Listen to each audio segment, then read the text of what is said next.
সদৌ অসম গোটেই অসমত আমি 108 কৰ্মচাৰী সংস্থা ইয়াৰৰ সংস্থা সকলে মিলি আমি EMT পাইলট হয় কৰ্মচাৰীৰ পৰা আমি কলা দিৱস হিচাপে আজি পালন কৰিব লৈছোঁ গোটেই অসমতে। কোকৰাঝাৰ জিলাৰ পৰাও আমি একেই সম্পূৰ্ণ সহযোগিতাৰে আমি কলা দিৱস পালন কৰিব লৈছোঁ। ইয়াৰ একমাত্ৰ কাৰণ হৈছে বৰ্তমান আমাৰ 2019 চনৰ পৰা এতিয়ালৈকে প্ৰতিটো মাহত আমাক যি আমাৰ পাবলগীয়া সামান্য পৰিমাণৰ দৰমহা এই দৰমহাখিনি দিবলৈ কৰ্তৃপক্ষই আমাক হেমাহি কৰি আছে। যিকোনো অনুষ্ঠান হওক, ঈদ হওক, দুৰ্গা পূজা হওক, বিহু হওক, প্ৰতিটো অনুষ্ঠানৰ আগত আমি দৰমহা নাপাওঁ। দেখা যায় যে উৎসৱৰ ঠিক আগমুহূৰ্তত ৰাতি হ'লেও সিহঁতে টকাখিনি আমাক দিয়ে।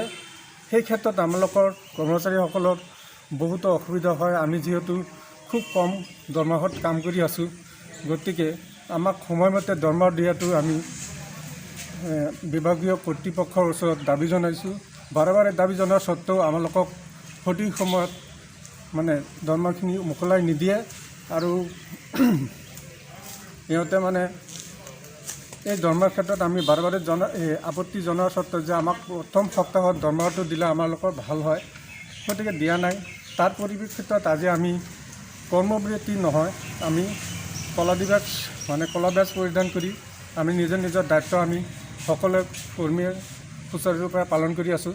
যিহেতু বৰ্তমান ক'ভিড চিটুৱেশ্যন হয়, গতিকে ক'ভিড চিটুৱেশ্যনত আমি 100% চৰকাৰ আৰু ৰাইজক সহযোগিতাৰে আমি দিনে ৰাতিয়ে কাম কৰি ৰাইজক আমি সম্পূৰ্ণ সেৱা আগবঢ়াই আছোঁ।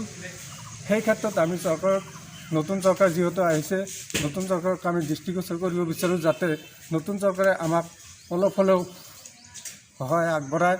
যিহেতু বৰ্তমান আমি 24 ঘণ্টা যদি ডিউটি কৰিব লগা হয়, তেতিয়াহ'লে আমাৰ 1 বজাৰৰ পৰা যিহেতু কাৰ্ফিউ চলি থাকে, সেই সময়ত তাৰপিছত আমি খাদ্যবস্তুৰ কাৰণে খুব চড়া দামত আমাক কিনিব লগা হয়। সেইখিনি টকাৰে আমি কিনোতে আমাৰ অলপ অসুবিধা হয়।